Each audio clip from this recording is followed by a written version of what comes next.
IT 이슈 투데이 2019년 10월 1일에 방송을 시작합니다. 벌써 10월이네요. 야, 2019년도 다 지나갔습니다. 그죠? 3분기가 끝났고 이제 마지막 분기만을 남겨놓고 있는데 늘 그렇듯이 4분기는 뭔가 그냥 정신없이 막 후루룩 지나가는 그런 느낌이 있죠. 예, 조금 있으면 이제 송년회를 할 시즌이 오겠습니다. 벌써 시간이 빨리 가고 있습니다. 예, 오늘의 방송을 시작하겠습니다. 저는 스타트업 전문 컨설팅사 디토 파트너스 그룹의 최유환입니다. 자, 오늘도 뉴스들로 구성을 해봤습니다. 알아두면 쓸모 있는 그 밖의 뉴스들입니다. 예, 카카오가 메신저 메뉴에 톡TV라는 서비스를 만든다고 합니다. 내년에 출시할 예정이라고 하는데 기사가 릴리즈된 거 보면 굉장히 이제 강한 의지 또 강한 기대감을 가지고 있는 것 같아요. 메신저 메뉴 안에 그 GMB라고 그러죠. 맨 아래쪽에 있는 이렇게 버튼들이 있는데 그 버튼들 아마 가운데쯤 들어갈 것 같다고 합니다. 그 버튼들의 위치가 굉장히 중요한데 가운데 들어간다는 거는 회사에서 아주 전략적으로 중요하게 생각한다 이런 뜻이겠죠. 결국은 이제 너도 나도 OTT에 뛰어드는 그런 양상이고 카카오 M이라는 자회사를 만들어서 그 CJ ENM의 김성수 대표를 모셔갈 때에 업계에서 다 그런 얘기를 했죠. 뭐 카카오가 왜 이렇게 저런 거물급까지를 굳이 데려가느냐라는 얘기를 했었는데 결국 그 카카오 M을 카카오가 만들고 또 좋은 그 인재들을 모셔오고 할 때에 그 야심이 어디에 있었나 드디어 나온 것 같습니다. 톡TV라는 것으로 드디어 이제 그 어떻게 보면 청사진을 완성하는 게 아닌가 이런 생각이 드는데요. 카카오는 메신저를 올해 광고 플랫폼으로 전격적으로 전향을 시켰죠. 예. 그리고 재미를 봤습니다. 그쵸? 예, 광고 플랫폼으로서는 검증이 아주 잘 됐다 이렇게 볼 수 있는데 과연 컨텐츠 플랫폼으로서도 메신저가 잘 활약을 할 수 있을지 뭐 결국은 이제 컨텐츠 경쟁력이 핵심일 텐데 늘 그쵸? 제가 늘 OTT 관련해서 말씀드리지만 컨텐츠 경쟁력이 핵심일 텐데 예, 카카오 M이 얼마나 재밌는 컨텐츠를 잘 만들어 주실지 그리고 또 카카오가 메신저라는 곳에서 지금까지는 사실은 컨텐츠 플랫폼으로서의 결합이 그다지 이 성공적이다 이렇게 볼 수는 없습니다. 뭐 카카오든 라인이든 메신저에 뭔가 컨텐츠를 결합하려는 그런 시도들은 많이 있었으나 뭐 그다지 이렇게 성공하지는 못했죠. 근데 이번에 굉장히 야심차게 하는 것 같아서 내년 얘기이긴 한데 좀 미리 제가 한번 담아봤습니다. 자, 페이스북이 KT와 망 사용료에 대한 합의를 했다고 해요. 결국 이제 계약 체결을 했다 이런 소식인데 구글과 넷플릭스에도 영향이 좀 있을 것 같습니다. 뭐 전해지는 소식에 의하면 원만하게 합의가 된 것 같고요. 원만하게 합의가 됐다는 건 결국 이제 상호 접속 고시에 따른 추가적인 망 사용료까지도 페이스북이 어느 정도 냈다 이렇게 추정이 됩니다. 자, 이렇게 됐기 때문에 방통위와의 2심 판결에서 페이스북은 상대적으로 되게 유리한 고지를 차지하지 않을까 싶어요.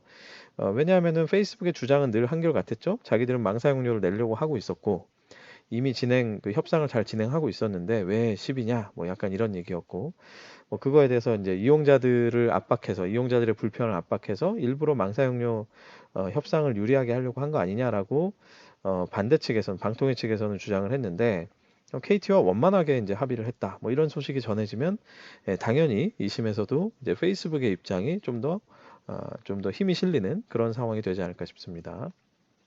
결국은 이제 구글과 넷플릭스에서도 국내에서 망 사용료를 내는 부분에 대해서는 이 페이스북의 계약 체결이 상당히 영향을 줄 것 같고요. 구글, 넷플릭스까지도 망 사용료를 좀 낸다 이렇게 되면 방통 입장에서는 또 통신사 입장에서는 망 사용료와 관련된 그런 불만들이 뭐 한동안은 좀 꺾이지 않을까 싶은데 구글과 넷플릭스가 어떤 식의 입장을 취할지 한번 지켜보겠습니다. 자, 정부 여당이 이 가짜 뉴스를 못 막으면 플랫폼 사업자에게 매출의 10%를 과징금으로 부과하는 방안을 내놨다고 합니다. 심지어는 역외 규정까지 있어서 역외 규정. 그러니까 우리나라 사업자가 아니어도 이 제재를 하겠다 이런 식으로 규정을 한 것이죠. 그래서 유튜브를 정조준한 거 아니냐 이런 해석이 있습니다. 뭐 특히 지금은 유튜브에 가짜 뉴스가 뭐 워낙 많이 돌아다니고 있다라고 다들 알려져 있기 때문에 이런 대책안이 실제로 발효가 되면은 유튜브가 직접적으로 당연히 영향을 받을 것으로 보입니다. 뭐 그뿐만 아니라 민간 자율의 팩트 체크 인증 기구도 운영을 하려고 하고요. 뭐 이런 여러 가지 이제 그런 그 장치들을 종합 대책 이렇게 해서 내놓으셨는데 뭐 방통위원장 그 신임 방통위원장도 계속해서 이 부분에 대해서는 대책을 마련하겠다 뭐 이런 얘기를 했었죠. 결국은 이제 이런 방향에 대해서 아주 구체화된 그런 대책을 내놓으신 것 같습니다. 다 좋은데 뭐 다 취지도 좋고 뭐 다 좋은데 진짜 이대로 잘 진행이 될까 이런 생각도 드네요. 뭐 일각에서는 이미 이 역외 규정 자체를 해외 업체들이 거부했을 때 어떻게 할 거냐 뭐 이런 얘기들도 나오고 있고요. 제대로 잘 운영이 될지 어쨌든 가짜 뉴스를 막는다는 것 자체는 뭐 누구도 뭐 사실은 반대할 이유는 없지 않습니까? 그죠? 잘 운영될지 잘 모르겠습니다. 현대자동차가 나사 출신의 부사장을 영입했다고 합니다. 그래서 플라잉카, 날아다니는 자동차를 만든다 이렇게 얘기하는데 뭐 저는 이제 뉴스를 보면서 야 현대차 요즘에 진짜 놀라운 연속이다 막 이런 생각이 듭니다. 뭐 스타트업 업계에서의 행보도 그렇고요. 모빌리티 쪽에 대한 투자, 또 자율주행차와 관련된 뭐 여러 가지 그 공간 설계라든지 컨텐츠 소비와 관련된 그런 그 자동차 소비자들의 그 소비 경험, 그러니까 이 자율주행차에 대한 경험, 뭐 이런 것들을 연구하는 부분이라든지, 뭐 AI에 대한 투자, 빅데이터에 대한 부분들, 뭐 클라우드, 뭐 여러 가지 지금 현대차가 전방위적으로 굉장히 미래 먹거리에 대한 고민들을 많이 하는 것 같습니다. 이번에는 이제 날아다니는 자동차인데, 야, 진짜 영화가 현실로 되려나? 이런 생각도 들고, 결국은 이제 미래의 어떤 자동차에 대한 모습일 텐데, 그죠?